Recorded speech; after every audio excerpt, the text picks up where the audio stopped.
तरफ से और हम न्यूज़ की जानिब से हमारे तमाम देखने वालों को ईद उल फितर की ढेरों मुबारकबाद। हमारी दुआ है कि आज का दिन आपके घर में और आपके लिए लाखों खुशियां लेकर आए।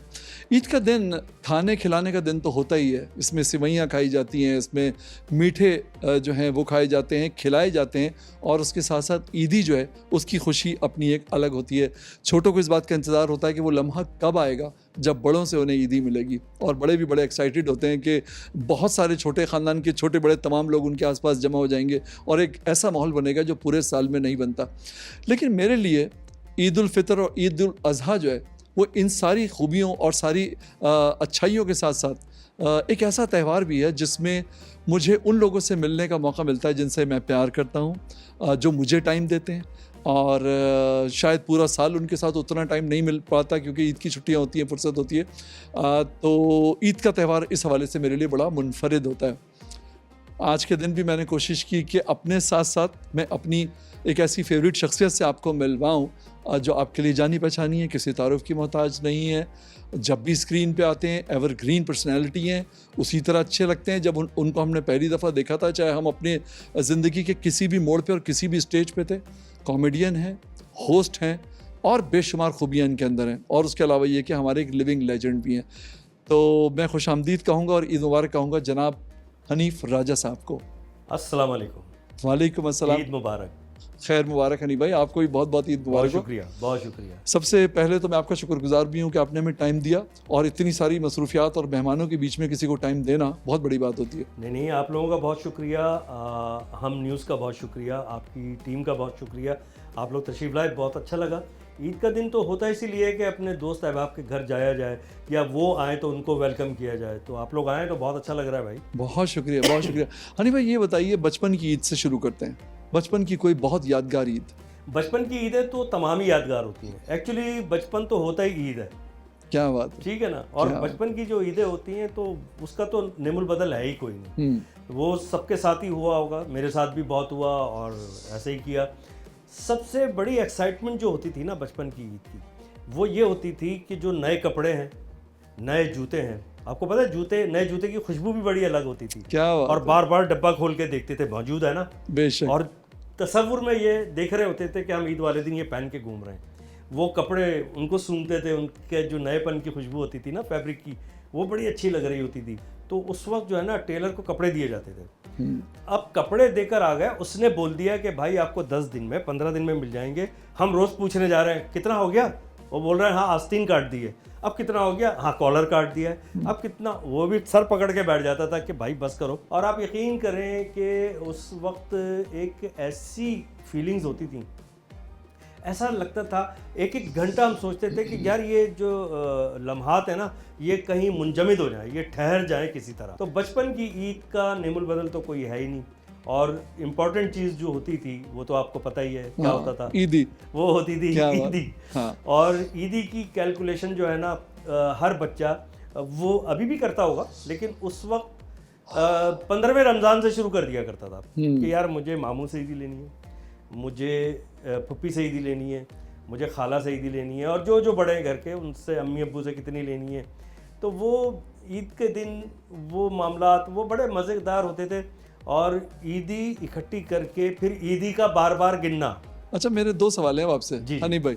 खानदान में कोई एक ऐसा होता है, जैसे मेरे ताया थे, ठीक है, वो सबसे ज्यादा ईदी देते थे, ठीक है। दूसरी बात ये कि ईदी का मसरफ जो है, हाँ, वो क्या था आपकी? देखिए, अच्छा पहले सवाल का जवाब आपके, वो थे हमारे एक मामू, और वो हमें बहुत मतलब वाफर मिकदार में ईदी देते थे। अच्छा, बच्चों का जो फोकस होता है ना, जैसे कैमरा घूमता है, बच्चों की आंखें घूम रही होती हैं कि वो हाथ जेब की तरफ जाएगा, और लीजिए नाजरीन, मामू का हाथ जेब की तरफ गया और जेब से वो जेब के अंदर चला गया। अंदर से मामू ने कुछ गिनने की कोशिश की और हाथ तो खाली वापस आ गया। हाँ। और बच्चा मायूस हो गया। ऐसा ही होता था। बिल्कुल होता। तो वो मामू थे, वो देते थे ईदी। मसरफ ईदी का क्या होता था रेहान भाई? मसरफ ईदी का जो होता था ना, वो यही होता था, मतलब आइसक्रीम खाना। एक ज़माने में पोल्का आइसक्रीम आई थी, अगर आपको क्या बात है, क्या वो बहुत बड़ी अय्याशी थी। अच्छा, फिर बच्चे क्या करते हैं, ईदी, और हमारी भी ऐसी ईद गुजरी, मतलब हाथ में पैसे हैं तो अब बेचैनी ये शुरू हो गई कि ये पैसा खर्च कैसे होगा, ठीक है ना। अब पैसे रखवा दिए, ठीक है ना, किसी बड़ी के पास रखवा दिए, अपने घर की ताई के पास रखवा दिए। अब वो हर थोड़ी देर के बाद, ताई वो जो मैंने ईदी रखवाई थी ना, उसमें से आप मुझे 20 रुपए दे दें, मतलब ये बैंक में एक 10 अकाउंट रुपए है। दे दें। आखिर में वो रखवाए थे 300 रुपए, उन्होंने कहा भाई ये 300 पकड़, 300 रखवा के 600 तो वापस ले चुका है तू, बिल्कुल ठीक है ना। बिल्कुल तो वो हसीन यादें हैं और इनका कोई नेमुल बदल नहीं है रेहान भाई। बिल्कुल से। हनी भाई बताइए, यादगार ईद जो कभी ना भूलती हो और किस हवाले से वो यादगार है? एक फिल्म आई थी माइटी हिमालयन मैन, अगर आपको याद हो। जी हाँ, जो गोरिल्ला उसमें एक बहुत गोरिल्ला बड़ा था था। उसमें बड़ा बनमानस, ठीक है ना, और वो लगी थी प्रिंस सिनेमा में। और एक लड़की की दोशीजा के हाँ, इश्क वो में उसके गिरफ्तार। हाथ में छोटी सी और वो बहुत बड़ा माइटी, तो वो बड़ी उसकी पब्लिसिटी भी बहुत हाँ, की गई जी थी। हाँ। उस पर इतना रश था बुकिंग का, हमने बुकिंग कराई सब दोस्तों ने, और ईद के दूसरे दिन की बुकिंग थी, हम्म, ठीक है ना। हमने अपने तरफ से दूसरे दिन की बुकिंग कराई। अब हम जब शाम 6 से 9 बजे वाला शो था प्रिंस सिनेमा का, अब हम वहाँ पहुँचे कि भाई रक्षा टैक्सी करेंगे, अय्याशी थी ना, वैसे बसों में घूमते थे, स्टूडेंट लाइफ थी, लेकिन रक्षा टैक्सी करेंगे, अब तो ईदी भी जेब में सबके। और तैयार होके पैंट शर्ट, और घंटों तैयार होने के बाद जब वहाँ पहुँचे, हमारे एक दोस्त के फादर वो आए, कहने लगे कहाँ जा रहे हो तुम लोग? तो हमने कहा भाई फिल्म देखने जा रहे हैं माइटी हिमालयन मैन। कहने लगे अच्छा, तुम उसमें तो बहुत रश है। कहने लगे, हमने कहा बड़े फ़ख्र से हमने बताया हमने तो बुकिंग कराई हुई है, बेवकूफ़ थोड़ी हैं हम लोग। कहने लगे अच्छा दिखाओ। हमने जब वो बुकिंग की जो स्लिप होती है वो दिखाई, तो वो कहने लगे भाई ये तो पहले दिन की बुकिंग थी, हम दूसरे दिन जा रहे थे। क्या बात है, क्या बात है। ओ हो, वो जो बस आप यकीन करें, हमने उसको कंपनसेट करने के लिए क्या देखा था, हमने देखा था मिस्री सर्कस आया हुआ था वहाँ पे जहाँ जूडो कराटे होते थे, ताई सेंटर में। गम गलत तो करना ही था गम ना। गलत तो करना था ना, लेकिन उसका गम आज तक गलत नहीं हुआ, देखे ना, अभी भी किस्सा सुनाता हूँ आपको। क्या बात है। अच्छा, वो बचपन की चीजें जो होती है ना, वो जहन में महफूज हो जाती हैं। बिल्कुल। देखिए, जो आपका असल में बिल्कुल कहना चाहिए कि जो बेफिक्री का टाइम होता है ना, वो आप सारी जिंदगी नहीं भूलते। क्या बात। ईद की नमाज के बाद सबसे पहला फोन किसे करते हैं? अच्छा देखिए, अब फोन का रिवाज कम हो गया है, मैसेजेस ज़्यादा हो गए हैं, अच्छा, ठीक है ना। बेशक। तो अब सबसे पहले वैसे जो है ना, मेरे इन लॉज में से मेरे बच्चों के मामूओं में से किसी का फ़ोन आ जाता है, ठीक है ना, और उनकी जो है खालाओं में से किसी का फ़ोन आ जाता है। फिर सब दोस्तों के आते रहते हैं, जिनके आते हैं मैं उनको भी जवाब देता रहता हूँ। बाकी तो मैसेजेस तो चल ही रहे होते हैं, आपको पता है, वो तो पूरी चांद रात मैसेजेस आते हैं। अब तो ज़माना बिल्कुल बदल गया है ना। अच्छा हनी भाई, ये भी होता है ईद के दिन के जब बहुत सारे मेहमान आते हैं, हाँ। तो कोई एक मेहमान ऐसा होता है हमारा गेस्ट जो एक्स्ट्रा ऑर्डिनरी अटेंशन हासिल करना चाह रहा होता है। अब वो बोले भी जा रहा है, अब आप दूसरों को भी टाइम देना चाह रहे हैं, वो चाह रहा है कि नहीं मेरी हर बात सुनते- में कूद रहा है बीच हर में। बात में कूद भी रहा है, और आप ये चाहते भी नहीं है कि उसे आप नाराज करें। कैसे हैंडल करते हैं? हाँ, कुछ नहीं करते इसमें सिवाय बर्दाश्त के, कोई चारा ही नहीं है। उस आदमी को बर्दाश्त करना पड़ता है। और वो जो इतने पुरतकल्लुफ मेहमान होते हैं, तो मेरा ख्याल है उनको ईद पे नहीं आना चाहिए। क्या है ना, बेतकल्लुफ दोस्तों को आना चाहिए ना ईद क्या पे। बात है। जो खुद ही जाए यार, खुद ही उठा लें, और बल्कि मेजबान से पूछे यार कुछ खाओगे, लाऊं तुम्हारे लिए, उसी के घर में क्या आके। बात। ऐसे दोस्त और ऐसे मेहमान अच्छे लगते हैं। हनी भाई, एक बच्चा वो था जिसकी छोटी छोटी शरारतें हैं, फिल्म का टिकट खरीद रहा है, ईदी का मुंतजिर है। फिर एक हम देखते हैं हनीफ राजा साहब को, कि जिन्हें पूरा पाकिस्तान जानता है, पाकिस्तान के बाहर जहाँ जहाँ उर्दू बोली जाती है, लोग वहाँ उन्हें जानते हैं, पहचानते हैं। अल्लाह हू अकबर। ये जो सोच थी, मतलब यानी कि कॉमेडियन बनना, मतलब कॉमेडियन बनना, आदमी सोचता है जिंदगी में फिल्म का हीरो बनूंगा, मैं गुंडों को मारूंगा, मैं हीरोइन को गुंडों के चुंगल से निजात दिलाऊंगा। एक आदमी सोच रहा है मैं कॉमेडियन बनूंगा। मैं शो बिजनेस में तो आना ही नहीं चाहता था। मैं असल में बेसिकली मैं मुसव्विर था, और मैं स्केचेस बनाता था, और मैं मुसव्वरी करता था, और मेरा जो एम था ना, वो यही था कि मैं फ्यूचर में कमर्शियल डिज़ाइनर बनूंगा। जो एडवर्टाइजिंग एजेंसी में काम करते हैं ना, कमर्शियल डिज़ाइनर, जो लेआउट वगैरह बनाते हैं, कमर्शियल आर्टिस्ट, सब चीज़ें करते हैं, कमर्शियल आर्टिस्ट जो होते हैं, मैं वो बनना चाहता था। तो मैंने कराची स्कूल ऑफ आर्ट में भी दाखिला लिया, थोड़े दिन वहाँ भी पढ़ा मैंने। लिखने का भी शौक़ था, स्कूल के ज़माने में मैं ड्रामे वगैरह भी करता था स्कूल में, ये सब होता रहा। और मेरे दोस्त वो भी शरारती थे बहुत, लेकिन मैं उनमें सुपर क्लास शरारती था और हाजिर जवाब था। तो वो कहते थे यार तुम इसको कमर्शियली करो। मैंने कहा नहीं यार, शौक़ तो था म्यूज़िक का, शोज़ हो रहे हैं। तो महल्ले के लड़कों ने बनाया कोई ग्रुप, और हमने शोज़ वगैरह भी किए। अब दोस्तों की बहन की शादी है, उनके भाई की शादी है, तो उसमें मेहंदी वेहंदी का शो कर रहे हैं, उसमें कॉमेडी भी हो रही है। तो वहाँ से होते होते बस मैं कॉमेडी भी करने लगा, फिर मुझे उसके पैसे भी मिलने लगे। जब वो पैसे मिलने लगे फिर मैंने सोचा, मैंने कहा कि यार शौक़ में कर लेना एक अलग चीज़ है, तो क्या मैं इसको प्रोफेशनली कर सकता हूँ, क्योंकि कमर्शियल काम करना एक अलग चीज़ होती है। जब मुझे पैसे मिलने लगे ना रेहान भाई, तो उसके बाद मैंने कहा कि यार देखो अब क्योंकि ये पैसे मिल रहे हैं, अखबार में इश्तिहार भी आता है, मैं किसी शो में होता हूँ, तो अब मेरी ज़िम्मेदारी है कि मैं इसको समझ के इसकी साइंस को समझूं कि ये क्या चीज़ है, इसको कैसे करना है। फिर जब मैंने उधर तवज्जो दी, मैंने कहा अगर मेरी समझ में आएगा तो करूँगा। वो मेरी समझ में आया, मैंने कहा इसका मतलब है मेरे अंदर वो कैपेसिटी है कि मैं ये काम कर सकता हूँ। फिर वो चल सो चल हो गया, और आहिस्ता आहिस्ता वो मुसव्वरी वगैरह ज़ाहिर है वो कहीं पीछे रह गई, और ये मेरा जो है ये आ गया बिल्कुल सामने नुमाया हो गया। तो इस तरह मैं शो बिज़नेस में आ गया। पहली हिट परफॉर्मेंस आपकी? पहली हिट परफॉर्मेंस मेरी एक वाजिद स्क्वायर होता है, पता नहीं अब है या नहीं है, पहले था तो नाम सुना ठीक है था ना। जवान, वाजिद स्क्वायर में एक शो था और बहुत बड़ा शो था, उसमें मेरी भी एंट्री हुई। जब मेरी एंट्री हुई तो मेरी मतलब इतनी सुपर क्लास एंट्री थी कि मैं खुद भी हैरान था। अब बाद में समझ में आया कि क्योंकि मेरे जो कॉमेडी आइटम्स थे वो बिल्कुल फ्रेश थे और अपने थे, मैं किसी के चुरा के या किसी से बोरो करके नहीं करता था, मैं अपनी चीज़ें क्रिएट करके करता था। तो वो वहाँ से फिर मैं जो है ना माउथ पब्लिसिटी मेरी शुरू हो गई। ये उस लेवल की शोहरत थी, तुम फलां उसमें आए थे ना, वहाँ शो था। और उसके बाद फिर मुझे एक शो में लेजेंड कॉमेडियन, अल्लाह उनकी मग़फ़रत फरमाए, फ़रीद ख़ान साहब मिले। वो मुझे ले गए कॉरपोरेट के शोज़ में अपने साथ, और वहाँ मुझे बड़े ऑर्गेनाइजर्स ने देखा। और उसके बाद एक शो था जिसमें मोइन अख्तर साहब होस्ट थे, उमर शरीफ साहब थे उसमें, अतर शाह खान साहब थे, माजिद जहांगीर साहब, इस्माइल तारा साहब, और उस वक्त मैं बिल्कुल नया नया था, आलमगीर साहब पीक पर थे, और सज्जाद अली। इतना ग्रैंड शो था वो, और उसमें फ़रीद ख़ान साहब भी थे। तो उन्होंने मोइन अख्तर साहब से कहा कि ये लड़का है नया, तो मोइन भाई इसको चांस। उन्होंने कहा नहीं भाई, इतना बड़ा शो है, पता नहीं क्या करेगा। तो फ़रीद साहब ने क्या किया, फ़रीद ख़ान साहब ने जब उनकी एंट्री हुई, उन्होंने 5-10 मिनट अपनी कॉमेडी की, उसके बाद मेरी अनाउंसमेंट कर दी। मोइन भाई तो यूँ रह गया, अरे यार क्या करें। मैं गया, डरा हुआ तो मैं भी था कि यार इतना बड़ा क्राउड है, इतनी क्रीम यहाँ पे मौजूद है पाकिस्तान की शोबिस की। मेरी एंट्री हुई सर, वो बहुत हिट हुआ, मैं बहुत अप्रिसिएशन मिला, नई नई बातें थी, नए नए आइटम्स थे, और हालात हाज़रा के मुताबिक करता था मैं, वो पढ़ा हुआ लतीफ़ा नहीं सुनाता था मैंने एक जुमला बोला था, वो बड़ा मशहूर हुआ, और वो कराची जिमखाना में बड़ा मशहूर हुआ। मेरी नई नई एंट्री हुई ना जब, तो सन्नाटा था, किसी ने कोई रिस्पॉन्स ही नहीं दिया मेरी एंट्री पे, कोई जानता ही नहीं था। मैंने कहा आप लोगों से रिक्वेस्ट ये है कि मुझे ज़रा तवज्जो से सुनिएगा, मुझे आपकी तवज्जो की ज़रूरत है, इसलिए कि मेरी शो बिज़नेस में बिल्कुल नई एंट्री है, मैं इतना नया हूँ कि अभी तो मेरी पन्नी भी नहीं उतरी।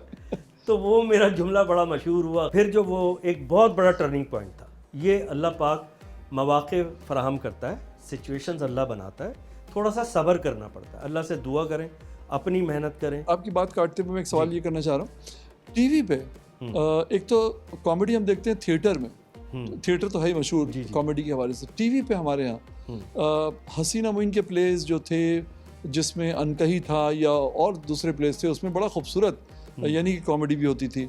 और उस ज़माने में बड़े प्लेज आते थे, कुर्बान जिलानी साहब जो थे, जी जी बिल्कुल, और बड़े ज़बरदस्त उन्होंने काम किया है। मिसबा इसाक एक आर्टिस्ट होती थी, बाद में मिसबा खालिद हो गई उनके साथ।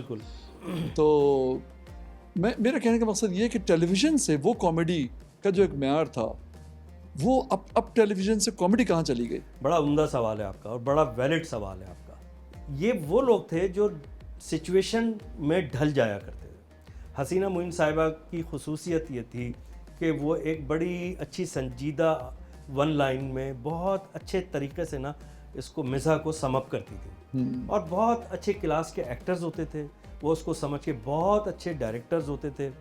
और वो आज मेरे ख्याल में इन सीरियल्स को 40 साल तो हो चुके होंगे या ज़्यादा हो चुके होंगे, बिल्कुल ज़्यादा हुए, ठीक है ना, बिल्कुल। और कोई भी नहीं भूला है।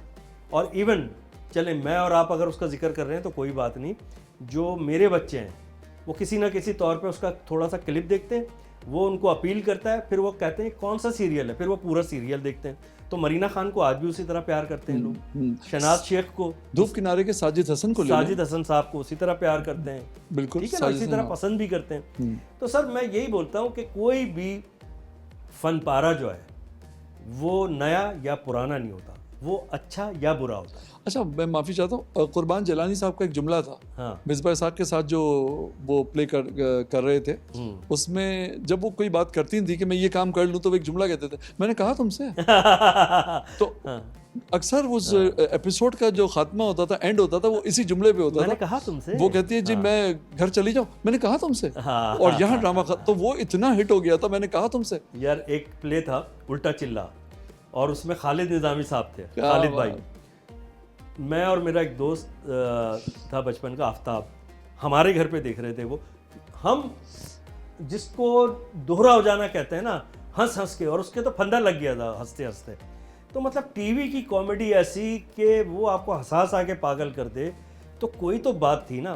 कमी कहाँ है सर? राइटर नहीं है हमारे पास डायरेक्टर नहीं है, हमारे पास सोच नहीं है। क्या देखिए, हमारे पास जो कमी है ना, बंजर जमीन जो हो गई हमारे नहीं, टेलीविजन। जमीन हमारी बंजर है नहीं, उस पर खेती बाड़ी हो नहीं रही सही तरीके से, काश्तकारी नहीं हो रही उस पर, ठीक है ना।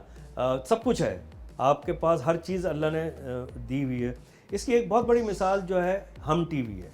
हम टीवी का आप ड्रामा देखें, उसकी प्रोडक्शंस देखें, उसका मयार देखें, तो वो ना सिर्फ कम्पीट कर रहा होता है उस दौर को, बल्कि वो थोड़ा सा आगे भी निकलता हुआ नजर आता है। इतनी अच्छी प्रोडक्शंस हैं, तो हम ये नहीं कह सकते कि नहीं है, ज़्यादा नहीं है। अच्छा सर, एक सवाल मेरा और आपसे ये कि सियासतदानों को आप देखते होंगे, आजकल न्यूज़ का दौर है, हमारा चैनल भी न्यूज़ का है। जी जी।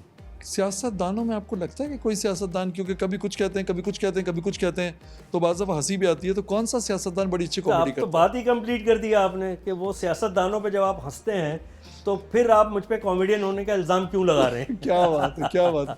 हम कहते हैं मतलब यानी कि कुछ दिन पहले फलां पार्टी के साथ था। और बड़े मतलब ये कि बहुत ही दीदा दिलेरी के साथ वो पार्टी चेंज करते हैं, जी हाँ, है ना। जी हाँ। और अभी मैंने मिसाल के तौर पे बयान दिया कि भाई ये जो है ना रेहान साहब, ये इनको चाहिए कि ये मुझसे सही तरह सवाल करें। जी हाँ। एकदम मुझे कोई पर्ची मिली, लेकिन इनके सवालात होते बहुत अच्छे हैं, जी हाँ। एकदम चेंज हो गए। शेख रशीद साहब हमारे जी हाँ, बहुत जी हाँ। बड़े, मेरे बड़े फेवरेट रहे हमेशा। मेरे टीवी के शोज जिनको मैंने होस्ट किया उसमें गेस्ट भी आते रहे। तो मैंने शेख साहब से पूछा, शेख साहब आपने शादी क्यों नहीं की? जी हाँ। वो शादीशुदा नहीं है अब ना? वो जुमला ना बता दीजिएगा जो उन्होंने बड़ा मशहूर हुआ था उनका। नहीं, वो नहीं बता रहा। तो मैंने कहा मियाँ बीवी गाड़ी के 2 पहिए हैं? कहने के बिल्कुल हैं। मैंने कहा तो आप क्यों वन व्हीलिंग किए जा रहे हैं? क्या बात है सर, क्या बात है, बहुत शानदार। मेरे ख्याल में मज़ीद हम आगे बढ़ते हैं प्रोग्राम में, और हम एक और सरप्राइज़ गेस्ट हमारे जो हैं वो कुछ देर में हमारे साथ होंगे, और उनसे आपको मिलाते हैं। आपको मिलकर उनसे खुशी भी होगी, और शायद बहुत कम ऐसा हुआ होगा कि आपने उन्हें सुना होगा। हनी भाई से बहुत गहरा उनका ताल्लुक़ है। अब से चंद लम्हे के बाद हम आपके सामने पेश कर रहे हैं।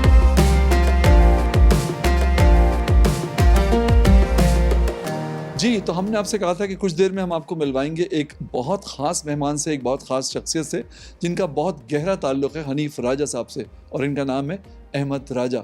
कैसे हैं अहमद? मैं अल्हम्दुलिल्लाह ठीक, आप बताएं कैसे हैं? ठीक हैं, अल्लाह का शुक्र, ठीक ठाक।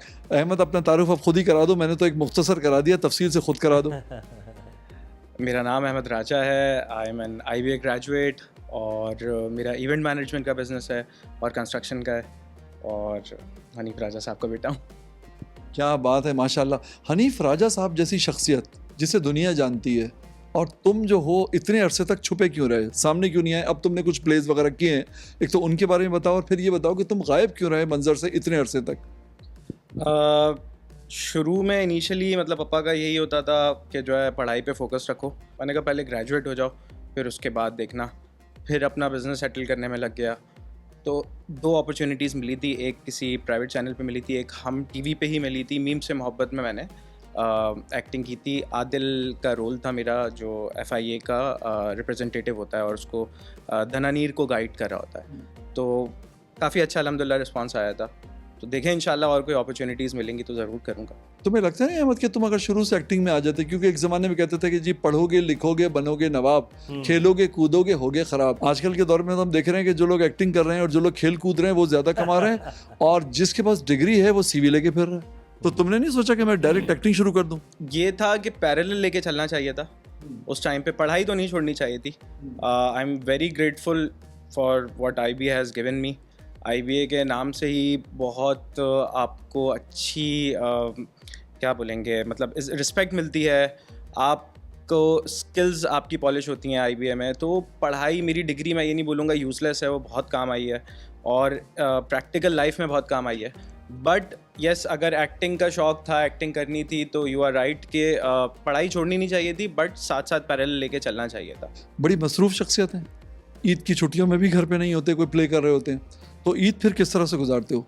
नमाज मैं और पापा साथ ही पढ़ते हैं, फिर उसके बाद पापा अपनी शूट्स वगैरह पे चले जाते हैं या जो भी इवेंचुअली काम वगैरह होते हैं, और मैं फ्रेंड्स में चला जाता हूँ, इन लॉज में चला जाता हूँ, और मेरी वालदा की डेथ हो चुकी है, सबसे पहले उनकी कब्र पे भी जाता हूँ। तो बस इसी तरह ईद का दिन गुजर जाता है, मोस्टली फ्रेंड्स में ही गुजरता है। फैमिली से मिलना जुलना होता है बट कम, तो इन लॉज में जाके सलाम दुआ की, थोड़ा कभी डिनर विनर कर लिया, बस उसके बाद फ्रेंड्स में सारे दिन गुजर रहे होता है। अच्छा, मुझे ये बताओ कि ये जो एक तो दुनिया इन्हें देखती है एक बहुत सक्सेसफुल आर्टिस्ट के तौर पे, तुम्हारी नज़र में जब तुम इन्हें देखते हो, एक तो ये होता है ना, मतलब I am really sorry to say, मतलब ये बात मैं कह रहा हूँ क्योंकि ये चलती है उस तरह से, कहते हैं कि जी घर की मुर्गी दाल बराबर होती है, तो कहीं वो तुम्हारे लिए तो वो वाला मामला नहीं है? मतलब बच्चे जो हैं शायद अपने फादर को, मुझे तो लगता है कि कोई बहुत बड़े जो एक्टर होते होंगे उनके बच्चे भी उनको जो है वो फॉर ग्रांटेड ही लेते होंगे, तो तुम्हारे मामले में ऐसा है? नहीं, बिल्कुल फॉर ग्रांटेड नहीं लेते, क्योंकि पापा is a self made man, और I know my relatives, I know the surroundings कि फादर ने कितनी स्ट्रगल की है। तो मैं हूँ, मेरी सिस्टर हो, मेरी वाइफ हो, या मेरे इन लॉज भी हों, कोई भी हो, मतलब सब उस चीज़ को फॉर ग्रांटेड नहीं लेते, इनफैक्ट मज़ीद रिस्पेक्ट करते हैं। तो हमने देखा है, सारी स्ट्रगल्स भी देखी हैं और मेहनत भी देखी है, क्योंकि हमारा जब बचपन में मतलब ऐसा भी होता था कि दिन रात पापा काम कर रहे हैं, अगर दिन में जो है वो शूट्स कर रहे हैं या चैनल्स का काम कर रहे हैं, तो रात को जो प्राइवेट कॉर्पोरेट शोज़ कर रहे होते थे, तो हमारे लिए कर रहे होते थे, तो हम उस चीज़ को ज़ाहिर एडमायर करते हैं।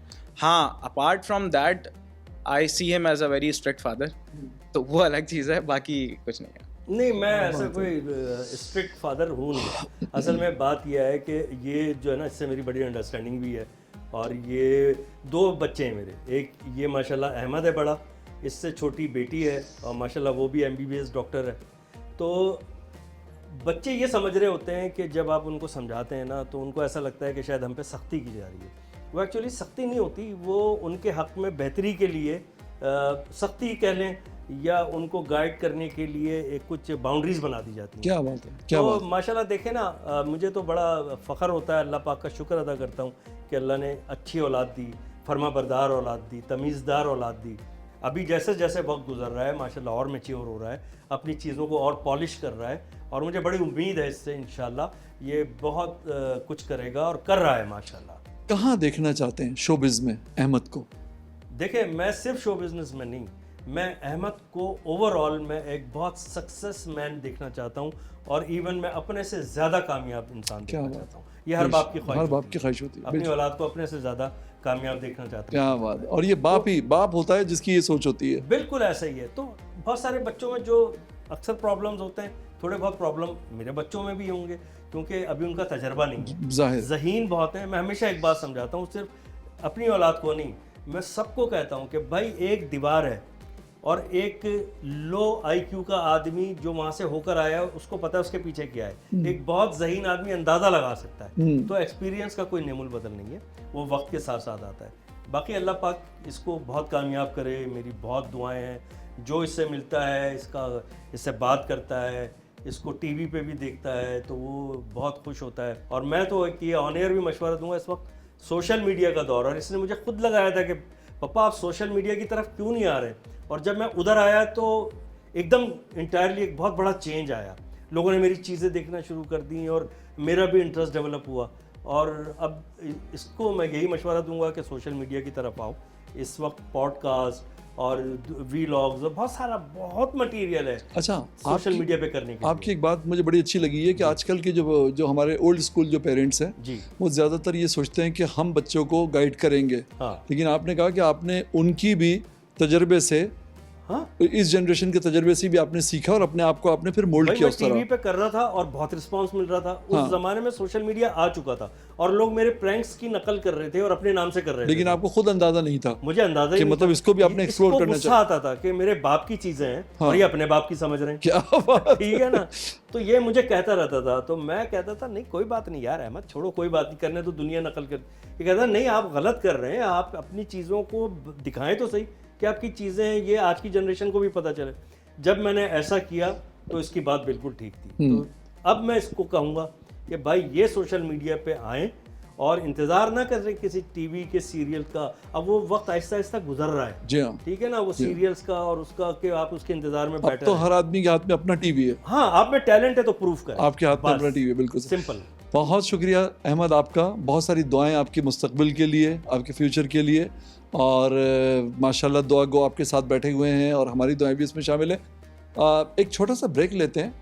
अगरचे राजा साहब ने हमें, हनी भाई ने हमसे पूछा नहीं है कुछ खाने पीने के लिए, लेकिन मैं उनसे खुद कह देता हूँ कि कुछ खिला पिला भी दें। मैंने इसलिए नहीं पूछा कि आप हाँ कर देंगे। अभी इसके बाद चलते हैं ना, कुछ लवाजमात, कुछ चाय वगैरह जो आप। क्या बात। एक छोटा सा ब्रेक, और उस ब्रेक में एक और मेहमान हनी भाई के एक बहुत करीबी दोस्त जिनसे हम आपकी मुलाकात करवाएंगे।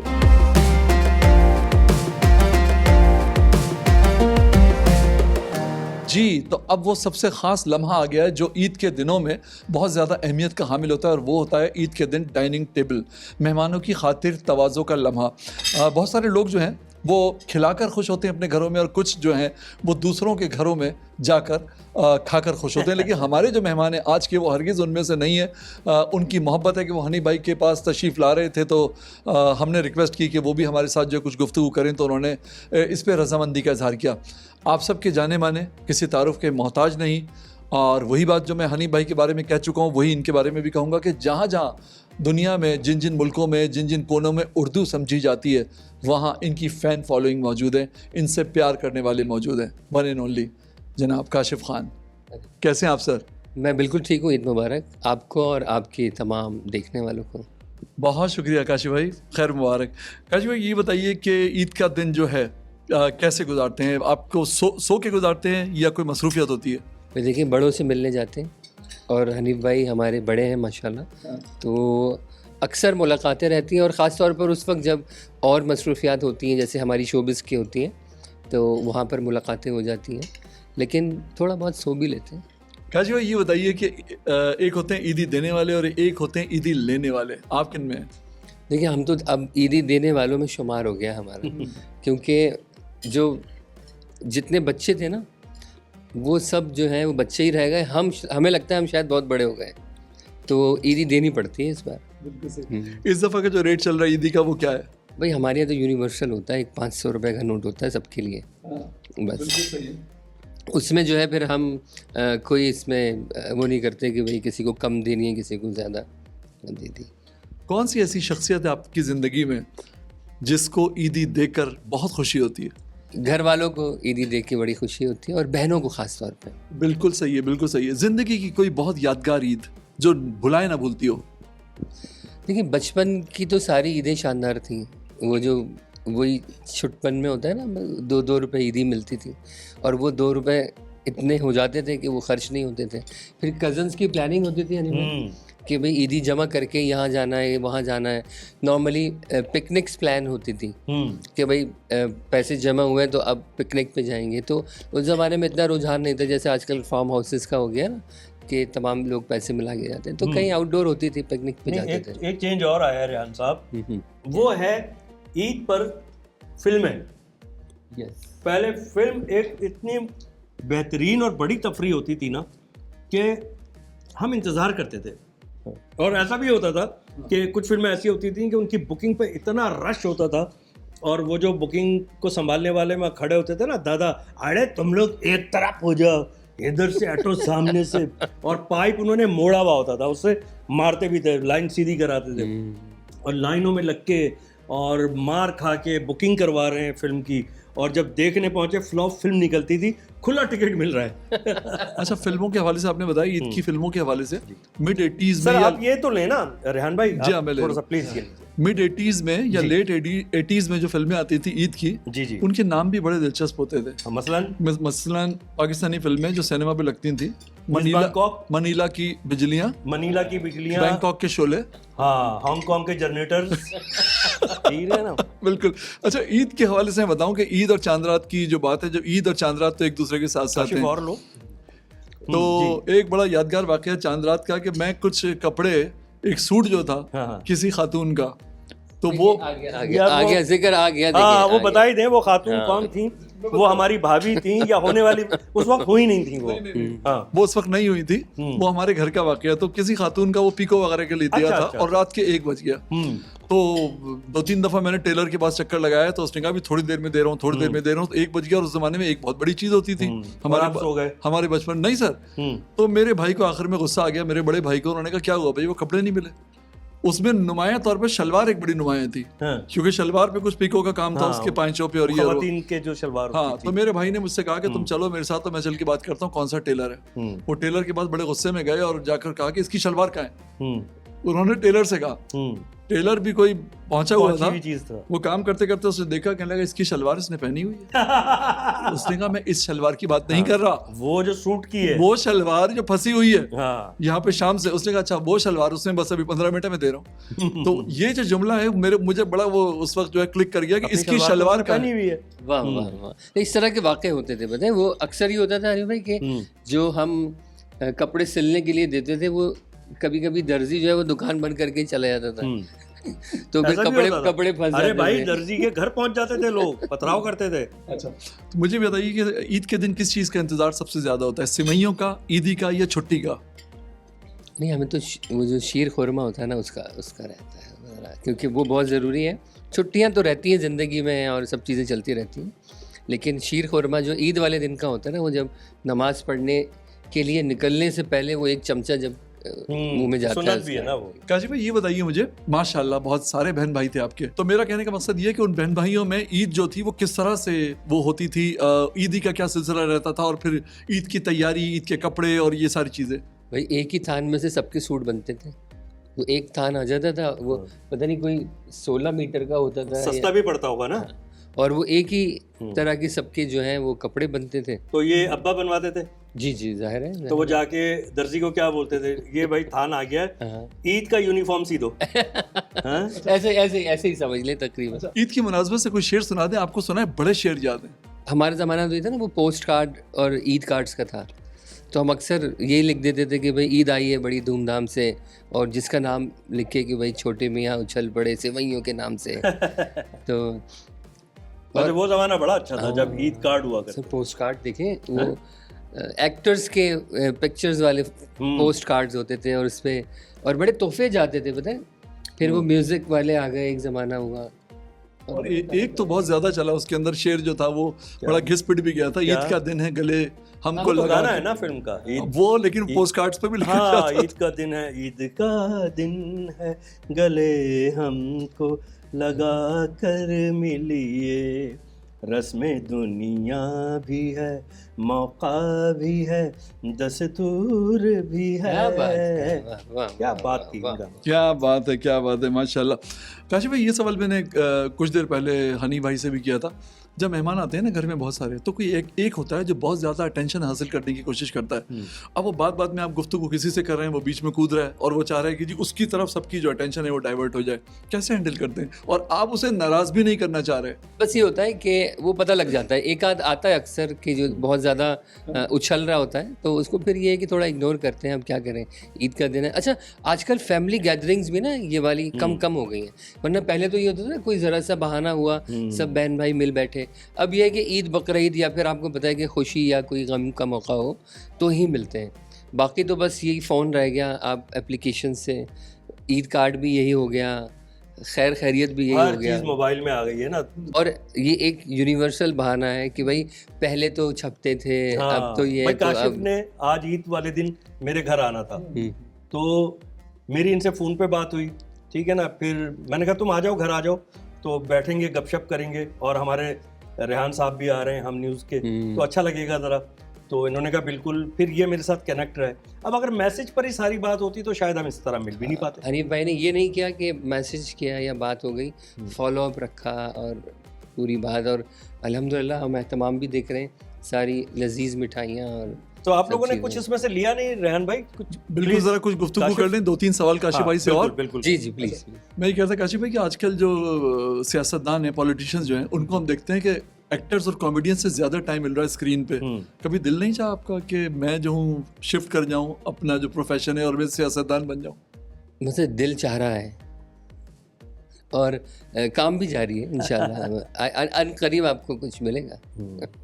क्या बात, ये मैं ब्रेकिंग न्यूज़ दे रहा हूँ आपको एडवांस में। क्या बात है, माशाल्लाह। चलें, पार्टी का नाम मैं आपसे नहीं पूछूंगा, मुझे ये बताइए कि उनकी कोई पार्टी का नाम होगा इफ्तार पार्टी या ईद पार्टी। बिल्कुल, इफ्तार पार्टी तो पॉलिटिशियंस के सर्कल में चलती रहती है पूरा चलती साल। रहती है ना मुस्तकिल। माशाल्लाह। सर ये बताइए, कोई एक पॉलिटिशियन ऐसा है जिससे बहुत इंस्पायर हो, मतलब आपको लगता हो कि बहुत अच्छा और सेंसिबल बोलते हैं? देखिए मैं तो आजकल ट्रम्प साहब से जो है वो इंस्पायर हूँ।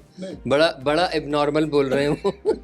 चलिए, ये तो आपने इंटरनेशनल बता दिया ना, अब जरा हमें डोमेस्टिक जो सियासत है उसमें से ही बता दें। मुझे मरियम नवाज से मैं बहुत ज़्यादा इंस्पायर हूँ, क्योंकि हाँ, नो डाउट। हाँ, क्योंकि उन्होंने देखिए बहुत ज़्यादा अपने आप को चेंज किया माशाल्लाह, शख्सियत के एतबार से भी और वैसे भी जो गवर्नेंस के हिसाब से। और हम देख रहे हैं कि वहाँ पर काफ़ी सारी चीज़ें जो हैं वो हो रही हैं। और फिर बिलावल साहब हैं, उनकी भी बड़ी ज़बरदस्त जो है वो विज़न अच्छा है। बस ये है कि थोड़ा टीम उनके कहने में आ जाए, काम कर ले तो बहुत अच्छी बात है। अच्छा, आपने जो नाम लिया मरियम नवाज साहिबा का, तो पहला नाम आपने खातून का लिया, कोई मर्द आपको बहुत ज़्यादा इंस्पायरिंग नहीं लगता? नहीं, मैंने कहा ना मुझे बिलावल साहब की अच्छी लगती है जो सियासत, जो तर्ज सियासत है। आप देखें कि बहुत सालों से सिंध में हुकूमत है माशाल्लाह, और बहुत से लोग कहते हैं कि काम नहीं करते, कुछ नहीं करते, लेकिन फिर भी आ जाती है, तो इसका मतलब है कि सियासत जो है वो मजबूत है। मुझे बताइए कि कोई सियासतदानों के लिए ईद के मौके पर कोई मशवरा? भाई देखिए, सियासतदानों के लिए क्या मशवरा दूँ मैं, तो एज ए कराची का रिहायशी मैं अक्सर कहता हूँ कि कराची का सबसे बड़ा मसला है नाले। ना ले, हाँ, ना ले, नाले और नाले, ठीक है। तो ये ज़रा इस पे ज़रा गौर कराची करें। का जो मसला है ना, नाले, एक तो होते हैं नाले पर नाले, और एक आपने मीर तकी मीर वगैरह की शायरी में पढ़ा होगा, मेरे नाले यानी आंसू। तो दोनों तरह से कराची का मसला नाले ही है, जी जी, चाहे वो बहने वाले नाले ज़मीन के हों या आंखों से। वाह। इकबाल ने बड़ी खूबसूरत बात कही थी इस नाले के हवाले से, लेकिन वो कराची के नालों पे नहीं कही थी। हाँ। रुलाती है मुझे रातों को खामोशी सितारों की, वाह वाह, रुलाती है मुझे रातों को खामोशी सितारों की, अनोखा इश्क है मेरा, अनोखे मेरे नाले हैं। क्या बात है, वाह वाह वाह। इसके साथ ही मैं आप दोनों से इजाज़त चाहूँगा, और कहने का मकसद सिर्फ यही था चलते चलते हमारे जो तमाम देखने वाले हैं उनसे, कि ईद की जो सच्ची खुशी है वो यही है जिससे, जैसे काशिफ भाई ने अभी कहा कि बहुत हद तक अब ख़त्म हो गई है। हम व्हाट्सएप पे मैसेज करके कॉल भी करने की जहमत नहीं करते और मुतमईन हो जाते हैं कि हमने अपना फ़र्ज़ पूरा कर दिया। लेकिन असल चीज़ ये है कि ये जो मिल बैठने की जो एक रिवायत है ना, हमारे बड़ों की जो ये रिवायत है, इसे ज़िंदा रहना चाहिए, क्योंकि हम इस रिवायत को ज़िंदा रखेंगे तो हमारी आने वाली नस्ल जो है उसे फॉलो करेगी, और फिर ये सिलसिला जो है वो चलता चला जाएगा। एक बार फिर तमाम देखने वालों को मेरी और मेरे मेहमानों की तरफ से ईद उल फित्र की दिली मुबारकबाद, और इसके साथ ही अल्लाह हाफ़िज़।